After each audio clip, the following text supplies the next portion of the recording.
first class who ever graduated from Stanford started in 1891.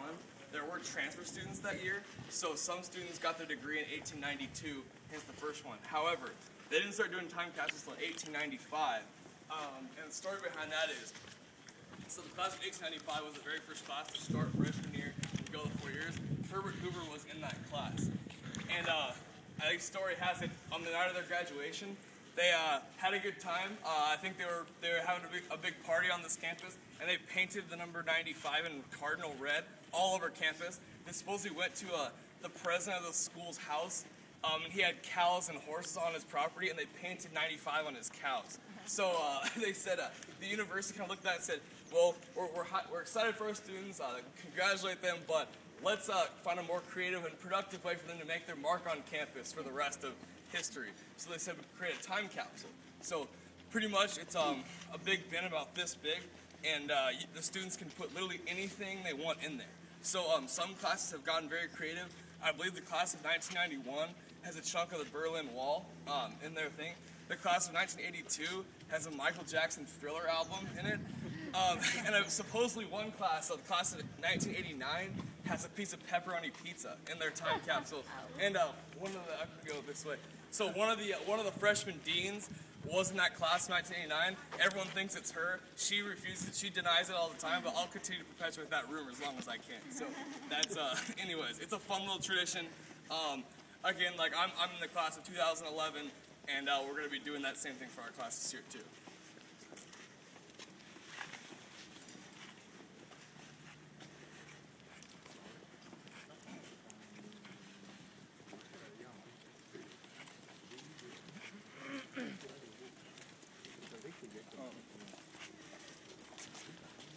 Also, one other fun fact about this quad.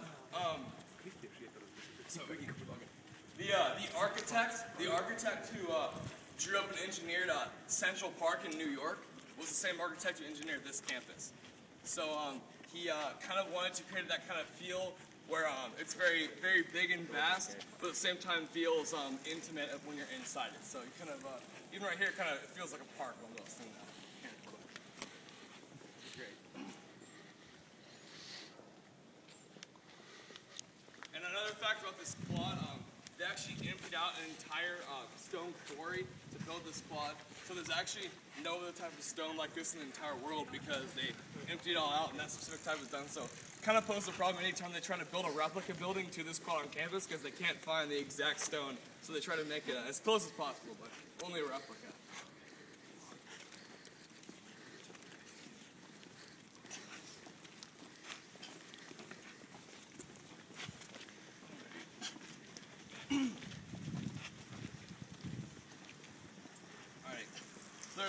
Here's the other side of Hoover Tower. This building right here to you guys' left is Cecil Green Library. It's one of 19 libraries on campus. It is the single biggest library. There's about 7.5 million volumes just in this one. Now, there's a lot of different libraries that serve different purposes.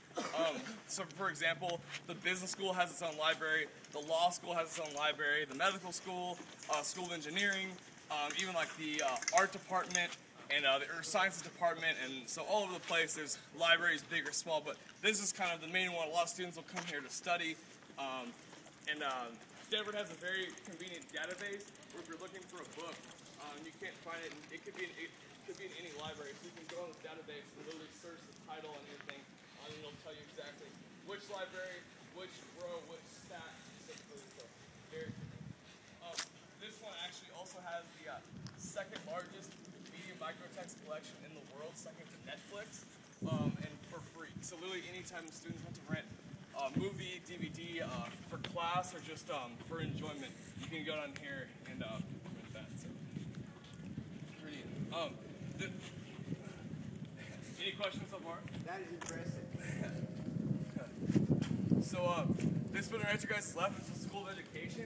It's one of these 7 schools on campus. So the school is divided as far as undergraduates can be in the School of Humanities and Sciences, the School of Engineering, or the School of Earth Sciences.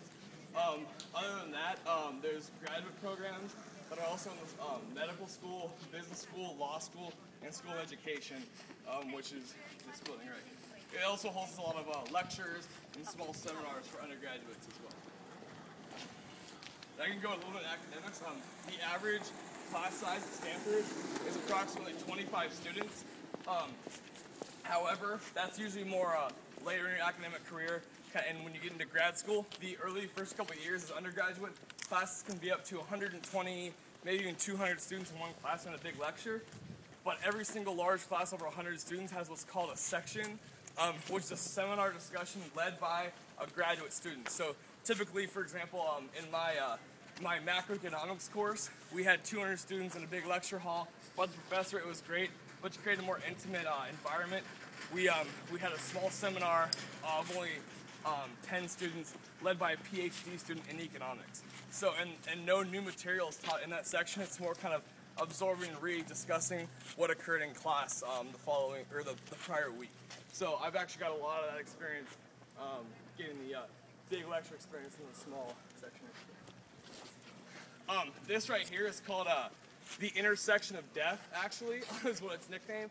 So you may notice there's a lot of bikes on this campus, and right now students are in class, but approximately around, say, 2 minutes before the hour, every hour of the day right before class starts, there's bikers just everywhere. And because the main quad is right here, and most student residences are over there and over here, you have everyone trying to bike there and people leaving class to bike there, and it just creates chaos of bikes all over the place. So it's actually kind of funny, but it's interesting. There's actually a 1-to-1 ratio. On average, every student on this campus has a bike. So you can imagine over 15,000 bikes circling around campus can be a little chaotic at times. I could also tell you guys a little about Stanford Abroad programs. Our students are very into studying abroad. That's a very big part of the undergraduate experience here at Stanford. There's summer programs and programs that take the full 10 weeks of an entire quarter. Stanford has its own satellite campuses in the different countries that we study abroad in. There's approximately 10 countries where that is true. These include Florence, Italy, Madrid, Spain, Paris, France, Berlin, Germany, Santiago, Chile, Cape Town, South Africa. There's one, Beijing, China, Kyoto, Japan, Moscow, Russia, and I'm blanking on the 10th. But we'll go from there. Oh, sorry, Oxford. Should have been the first one I said. But anyways, those programs are open only to Stanford students. A lot of Stanford professors whose specialty is that country will travel there for a quarter and study with the students, take the students on trips when they're there, and teach them courses. And every student at Stanford has to take at least 1 full year of a foreign language, which is an interesting requirement. So, and to go study abroad to a country, for example, how you doing, Ben? For example, if you wanted to study abroad in France, you're required to take 1 full year of French before you can go to France. So that's my experience. I took a few years of Chinese and studied abroad in Beijing with the Stanford program and had an incredible experience. This right here, you guys' left, is the bookstore. That's where it's actually the second biggest bookstore in the nation. You can buy anything from kind of the first floor has a lot of it's almost like a Barnes & Noble, has a lot of New York Times bestsellers, books, magazines, everything. On the top floor is a lot of Stanford apparel, sweatshirts, t-shirts, everything. And then on the bottom floor is where students buy all their coursework and course texts. I'll say the bottom floor is a lot less exciting than the first two. So, for terms of decoration and everything. And this right here is White Plaza. This is kind of, I guess, the Hyde Park type area of campus, kind of the student gathering spot. Students will come out right around lunch hour, you see right here, to advertise for the student organization or sell tickets to a show.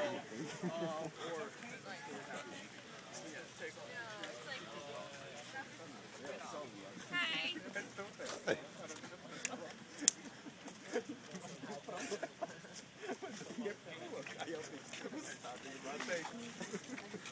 And this right to your guys' left is the post office.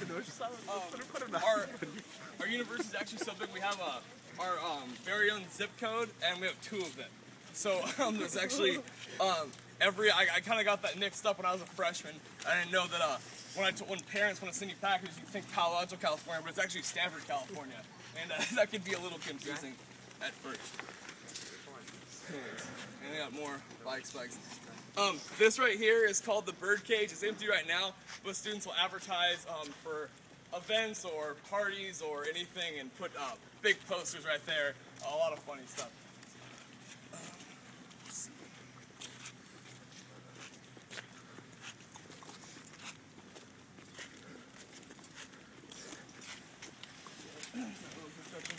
This is the music center. This is kind of where the music department lays its hat.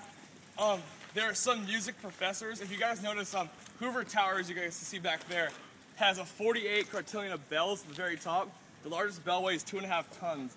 And Wednesday afternoons, after it closes, some music professors will go up and literally play the bells. You can hear them. It's very, very neat. I hear it's similar to playing the organ. I don't know much more about playing the organ than that, about putting the bells in that, but it's supposedly, it's very neat. You hear them every Wednesday afternoon, and professors in this building go over there and do that. How many students live on campus, how many are off campus? So approximately 95% of students live on campus. Like full undergrad? Yeah. So 95% of undergraduates, over 50% of graduate students live on campus. The reason behind that are the way the school is set up, it's very large, so living off campus can be kind of difficult in getting to classes. 2, Palo Alto is a very expensive area to live, so it's much better for students to live on campus. 3, just the culture on campus. Freshman year, everyone has to live in a freshman dorm. It's mandatory, and the school doesn't. They don't really give special preference to. Get out of the way a little bit. They don't really give special preference to athletes or like that, so everyone's randomly assigned. So when everyone spends their entire freshman year in a randomly assigned dorm, you really get to know a lot of students, a very diverse group of students. And then after that, when everyone goes to live with their friends, you kind of end up sophomore year having a lot of friends from different groups all over campus. And it's just kind of a culture of people wanting to stay on campus. So, yeah. How many foreign students do you have? 7% of all students are international. I believe. Thank you. Oh, no problem. I believe about 2/3 of that 7% are from Asia Pacific, and then the other 1/3 is from Europe and Latin America and Africa. So this right here is the row. This is where the upperclassmen live, mostly juniors and seniors. There's a lot of different types of houses. There's fraternities and sororities, co-ops, and row houses. Fraternities and sororities and row houses operate pretty similarly. Every house has, so freshman year, you have a dorm and there's a big cafeteria, and they'll be like, there's 2 big dorm complexes on campus where most freshmen live, and how they're set up is 8 dorms all in a big square with a big cafeteria in the middle. So when students have to pay their room and board, it goes to a meal plan and they go in there. These houses right here are very far from all the cafeterias, so they actually all have a chef in the house for each one. And pretty much students don't pay any more than the freshmen do. All their kind of dues go into having a chef in the house, which is pretty neat. I mean, the chefs are all very nice people and cook great food. The co-ops are a little bit different. They all cook for themselves. So instead of paying for a chef, they pay for the food, and one of the students in that house is elected a kitchen manager. And pretty much what they do is they have to delegate responsibility to the entire house. Everyone has to cook at least 2 meals a quarter, and then you kind of just go for it, and the students cook whatever they know how to do. And I hear the cooking gets much better as the year goes on. I think at the beginning of the year, the cooking's kind of so-so, and then it gets a little bit better. But sometimes students will create as almost an experiment, like what is the weirdest thing I could come up with now? So you kind of get some very interesting meals at the co-ops when the students are cooking for each other. And the row goes down about a mile all the way this way. So we can